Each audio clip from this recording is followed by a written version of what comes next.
अस्सलाम वालेकुम। प्रोग्राम बात से बात, अदनान ख़ान आपसे मुखातिब है। नाजरीन, बड़ी बदकिस्मती की बात है कि हमारे मुल्क पाकिस्तान में बच्चों को, बड़ों को तालीम दी नहीं जाती, बल्कि सिर्फ डिग्रियां बांटी जाती हैं।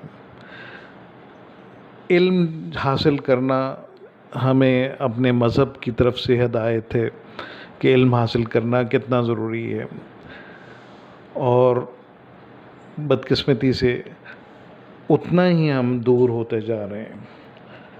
अभी कुछ दिन पहले मुझे इत्तेफाक हुआ एक रिसर्च पढ़ने का।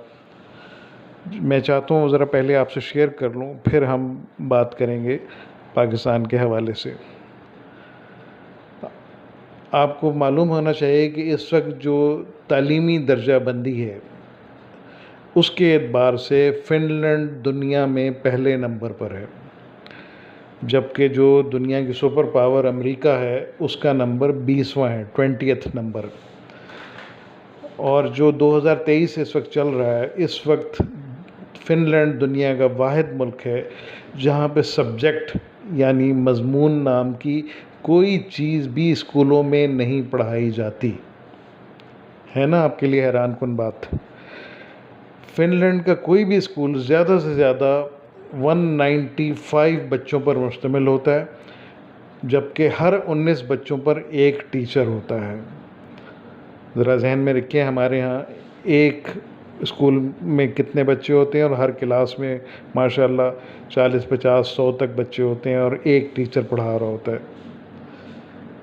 दुनिया में सबसे लंबी ब्रेक जो है वो भी फ़िनलैंड में ही होती है।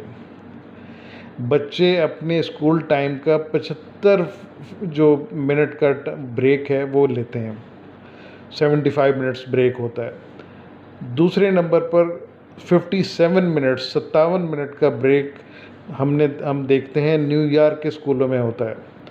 जबकि हमारे यहाँ अगर वालिदैन को पता चल जाए कि कोई स्कूल बच्चों को पढ़ाने के बजाय इतनी लंबी ब्रेक देता है, तो वो अगले दिन ही अपने बच्चों को स्कूल से हटा लेंगे। खैर, आप दिलचस्प बात मुलाहजा करें कि पूरे हफ्ते में स्कूलों में महज 20 घंटे पढ़ाई होती है। फ़िनलैंड की बात कर रहा हूँ मैं। जबकि असातिज़ा के 2 घंटे रोज़ अपनी स्किल्स बढ़ाने पर सर्फ होते हैं, यानी वो अपनी सलाहियतों को बढ़ाने पर हर रोज़ाना 2 घंटे खर्च करते हैं। 7 साल से पहले बच्चों के लिए पूरे मुल्क में कोई स्कूल ही नहीं है, यानी आप 7 साल से के बाद बच्चे को दाखिल कर सकते हैं, उससे पहले बच्चा स्कूल नहीं जाएगा। और 15 साल से पहले किसी भी किस्म का कोई बाकायदा इम्तिहान भी नहीं होता। मैथमेटिक्स, रियाजी, उसके एक उस्ताद से पूछा गया कि आप बच्चों को क्या सिखाते हैं, तो वो मुस्कुरा कर बोले, मैं बच्चों को खुश रखता हूँ और दूसरों को खुश रखना सिखाता हूँ, क्योंकि इस तरह वो अपनी ज़िंदगी के हर सवाल को बआसानी हल कर लेते हैं।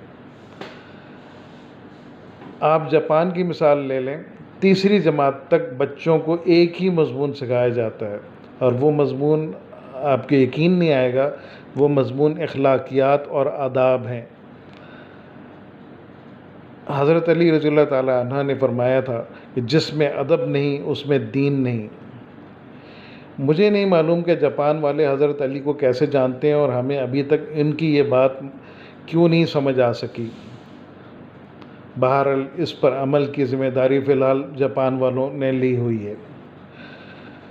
हमारे एक दोस्त जापान गए और एयरपोर्ट पर पहुंचकर उन्होंने अपना तारुफ़ करवाया कि वो एक उस्ताद हैं, और फिर उनको लगा कि वो शायद जापान के वज़ीर आज़म हैं, क्योंकि उनको इतनी ज़्यादा इम्पोर्टेंस दी गई। अशफाक अहमद मरहूम साहब अपने इटली की अदालत का एक वाक़या बताते हैं कि उन्होंने जब अदालत में अपना तारुफ़ करवाया कि मैं उस्ताद हूँ, तो जज समेत कोर्ट में मौजूद तमाम लोग एहतराम में अपनी नशिस्तों पर खड़े हो गए। उस दिन मुझे मालूम हुआ कि कौमों की इज़्ज़त का राज उस्तादों की इज़्ज़त में है। ये है कौमों की तरक्की और अरूज व ज़वाल का राज। जापान में माशरती इल्म पढ़ाई नहीं जाती, क्योंकि ये सिखाने की चीज़ है। हमारे मुल्क में पढ़ाई जाती है, और वो अपनी नस्लों को बहुत खूबी के साथ मुआशरत सिखा रहे हैं। جاپان کے اسکولوں میں صفائی ستھرائی کے لیے بچے اور اسکول کے جو ٹیچرز ہیں، اساتذہ، وہ خود ہی اہتمام کرتے رہتے ہیں۔ صبح 8 بجے اسکول آنے کے بعد سے 10 بجے تک پورے اسکول میں بچوں اور اساتذہ کا پورا عملہ جو ہے وہ صفائی میں مصروف رہتا ہے۔ دوسری طرف ہمارا تعلیمی نظام ملاحظہ فرمائیں آئیں ذرا، جو صرف نقل اور چھپائی پر مشتمل ہے، کاپی پیسٹ۔ ہمارے بچے پبلشرز بن چکے ہیں۔ آپ تماشا دیکھیں، جو کتاب میں لکھا ہوتا ہے اساتذہ اسی کو بورڈ پر نقل کر دیتے ہیں، بچے دوبارہ اسی کو کاپی پر چھاپ دیتے ہیں، اساتذہ اسی نقل شدہ اور چھپے ہوئے مواد کو امتحان میں دیتے ہیں، خود ہی اہم سوالوں پر نشان لگواتے ہیں اور پیپر بناتے ہیں، اور خود ہی اس کو چیک کر کے نمبر بھی دے دیتے ہیں۔ آپ کا کیا خیال ہے؟ یہ سب کچھ مذاق سا نہیں لگ رہا آپ کو؟ بچے کے پاس فیل یا پاس ہونے کا فیصلہ بھی خود ہی صادر کر دیتے ہیں، اور ماں باپ اس نتیجے پر تالیاں بجا بجا کر بچوں کے ذہین اور قابل ہونے کے گن گاتے رہتے ہیں، جبکہ جن کے بچے فیل ہو جاتے ہیں وہ اس نتیجے پر افسوس کرتے رہتے ہیں اور اپنے بچوں کو کوڑ مغز اور کند ذہن کا طعنہ دیتے رہتے ہیں۔ ہم 13-14 سال تک بچوں کو قطار میں کھڑا کر کے اسمبلی کرواتے ہیں، اور وہ اسکول سے فارغ ہوتے ہی قطار کو توڑ کر اپنا کام کرتے ہیں۔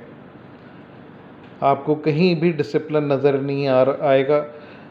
جن بچوں کو آپ نے صبح اسمبلی میں قطار میں کھڑا کیا تھا، وہ دوبارہ آپ کو کہیں قطار میں کھڑے ہوئے نظر نہیں آئیں گے۔ جو جتنے بڑے اسکول سے پڑھا ہوتا ہے اتنا ہی قطار کو روندتا ہے، سب سے پہلے اپنا کام کروانے کا ہنر جانتا ہے۔ طالب علموں کا اسکول میں سارا وقت سائنس رٹنے میں گزر جاتا ہے، اور آپ کو پورے ملک میں کوئی سائنسدان نظر ہی نہیں آتا۔ اکا دکا آ جائیں شاید، لیکن وہ نہ ہونے کے برابر ہیں، کیونکہ بدقسمتی سے سائنس جو ہے وہ سیکھنے کی اور خود تجربہ کرنے کی چیز ہے، اور ہم اسے بھی رٹا لگوانے پر مصروف ہیں۔ آپ حیران ہوں گے کہ میٹرک کلاس کا پہلا امتحان 1858 میں ہوا تھا، اور برطانوی حکومت نے طے کیا تھا کہ کیونکہ بر صغیر کے لوگ عقل میں انگریزوں سے آدھے ہوتے ہیں، اس لیے ہماری پاسنگ مارکس جو ہیں وہ 65 ہیں انگلینڈ میں، تو بر صغیر والوں کے لیے انہوں نے 32.5 کا سٹینڈرڈ رکھا۔ 2 سال بعد 1860 میں اساتذہ کی آسانی کے لیے پاسنگ مارکس 33 کر دیے گئے، کیونکہ ہم بھی ان ہی 33 نمبروں سے اپنے بچوں کی ذہانت کو تلاش کرنے میں مصروف رہتے ہیں۔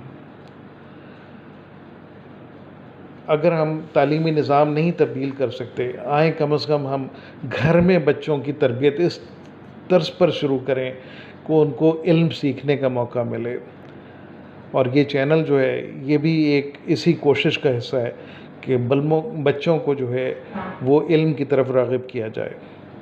اللہ تعالیٰ آپ سب کو خوش رکھے، آپ سب کو آسانیاں فراہم فرمائے۔ السلام علیکم۔